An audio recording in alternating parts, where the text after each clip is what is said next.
নমস্কার।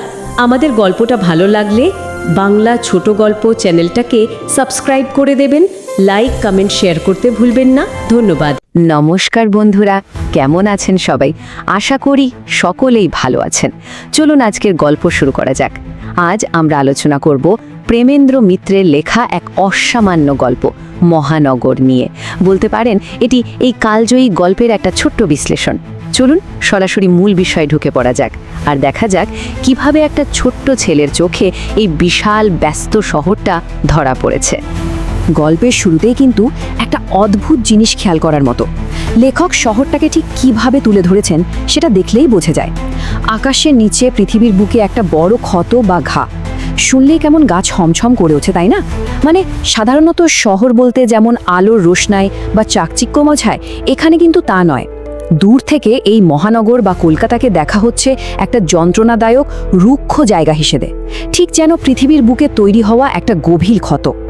এই যে শহরের একটা অন্ধকার দিক, একটা দ্বৈত রূপ, এটাই কিন্তু পুরো গল্পের একদম মূল ভিত।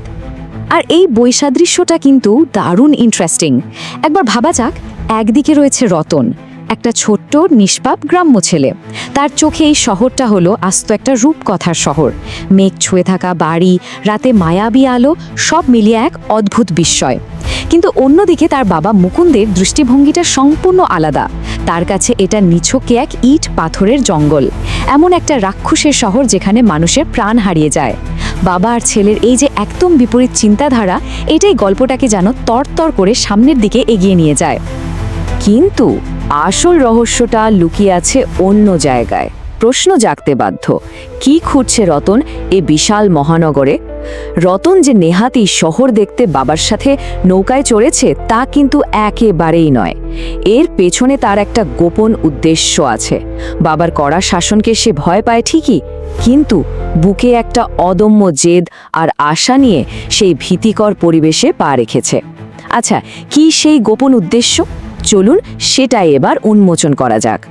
রতনের এই যাত্রাটা কিন্তু শুধু একটা জায়গা থেকে অন্য জায়গায় যাওয়ার গল্প নয়। গ্রামের সেই পরিচিত নিরাপদ ঘাট থেকে শুরু, তারপর নদীর মাঝপথের কুয়াশা পেরিয়ে নৌকো যখন শহরের ব্যস্তপনা ঘাটে পৌঁছায়, রতন তখন এক অদ্ভুত ঘোরের মধ্যে। তারপর কি হলো? বাবার অলক্ষ্যে পোনাঘাট থেকে সে একা একটাই পাড়ি দিল উল্টো ডিঙ্গির দিকে। এই যে একের পর এক ধাপ, এটা শুধু ভৌগোলিক দূরত্ব পেরোনো নয়, এটা রতনের মানসিক সাহসেরও এক চূড়ান্ত প্রমাণ। সে কিন্তু খুব ভালো করেই জানে তাকে ঠিক কোথায় পৌঁছতে হবে। আসল ব্যাপারটা হলো রতনের দিদি চপলা। চপলার গল্পটা শুনলে বুকটা ভারী হয়ে আসে। হঠাৎ একদিন মাঝরাতে শ্বশুরবাড়ি থেকে নিখোঁজ হয়ে যায় সে। অনেক খোঁজাখুঁজির পর পুলিশ তাকে অনেক দূর থেকে উদ্ধার করে বটে, কিন্তু ওই যে সমাজ, এক নিষ্ঠুর সামাজিক কলঙ্কের কারণে তারা নিজের বাড়িতে ফেরা হয় না। সমাজ তাকে এক ঘরে করে দেয়। আর তার নিজের পরিবার, বাবা মুকুন্দ তো বাড়িতে তার নাম উচ্চারণ করাও পুরোপুরি নিষিদ্ধ করে দেয়। এই নির্মম সামাজিক বাস্তবতাই চপলাকে এই মহানগরে এক চিরস্থায়ী নির্বাসনে বাধ্য করেছিল। কিন্তু বড়দের এই কঠিন যুক্তি আর সমাজের অলিখিত নিয়ম, এসব তো আর ছোট্ট রতন বোঝে না। সে এক অদ্ভুত সাহসিকতার পরিচয় দেয়। আসলে একটা শিশুর পবিত্র ভালোবাসা সমস্ত বাধাকেই তো জয় করতে চায়। যে দিদি তাকে একেবারে মায়ের মতো করে বড় করেছে, সেই দিদিকে ফিরিয়ে আনতে সে বাবার কড়া নির্দেশ অমান্য করে বসে। কাউকে কিচ্ছু না জানিয়ে অচেনা বিশাল এই মহানগরের বুকে সে একাই হাঁটতে শুরু করে। ভাবা যায়? এটা সত্যি অবাক করার মতো আর ভীষণ আবেগময় একটা ব্যাপার। আর ঠিক এখানেই আমাদের আলোচনার সবচেয়ে হৃদয় বিদারক মুহূর্তটা এসে পড়ে।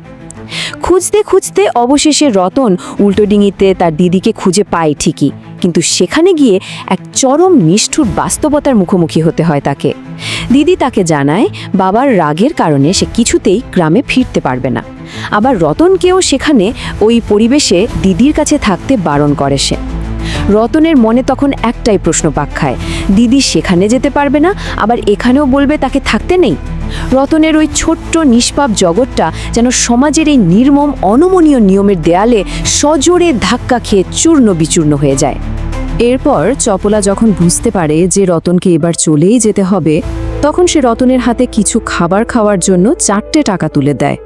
চপলার দিক থেকে দেখলে এটা ছিল গভীর স্নেহ আর ভালোবাসার প্রকাশ, কিন্তু রতনের কাছে এই টাকাটা হয়ে দাঁড়ায় চরম বিশ্বাসঘাতকতা আর অপমানের প্রতীক। প্রচণ্ড অভিমানে বুক ফাটা কষ্ট নিয়ে সে টাকাটা প্রত্যাখ্যান করে ঘর থেকে বেরিয়ে আসে। এই একটা দৃশ্য যেন চোখে আঙুল দিয়ে দেখিয়ে দেয় খাঁটি ভালোবাসার কাছে এই পার্থিব অর্থের আসলে কানা কড়িও মূল্য নেই। গল্পের একদম শেষে আমরা রতনের এক অকল্পনীয় মানসিক রূপান্তর দেখতে পাই। ঘর থেকে বেরিয়েও সে আবার ফিরে আসে আর দিদিকে অত্যন্ত দৃঢ়ভাবে একটা কথা বলে, বড় হয়ে আমি তোমাকে এখান থেকে ঠিক নিয়ে যাব। এই একটা লাইন, এটা শুধু একটা কথা নয়, এটা রতনের হারিয়ে যাওয়া শৈশব এবং একই সাথে তার এক অবিচল প্রতিজ্ঞার প্রমাণ। সে যেন বুঝতে পারে আজ সে ছোট বলে সমাজের নিয়মের বিরুদ্ধে লড়তে পারছে না ঠিকই, কিন্তু বড় হয়ে সে ঠিক এই অন্যায়ের প্রতিকার করবে। রতনের এই বিদ্রোহ কি সত্যি সমাজের নির্মম শিকল ভাঙতে পারবে, নাকি এই মহানগরের ভিড়েই হারিয়ে যাবে তার এই শপথ? এই প্রশ্নটাই যেন শেষমেশ আমাদের তাড়া করে বেড়ায়। আমাদের গল্পটি ভালো লাগলে বাংলা ছোট গল্প চ্যানেলটা সাবস্ক্রাইব করে দেবেন, লাইক কমেন্ট শেয়ার করতে একদম ভুলবেন না। ধন্যবাদ।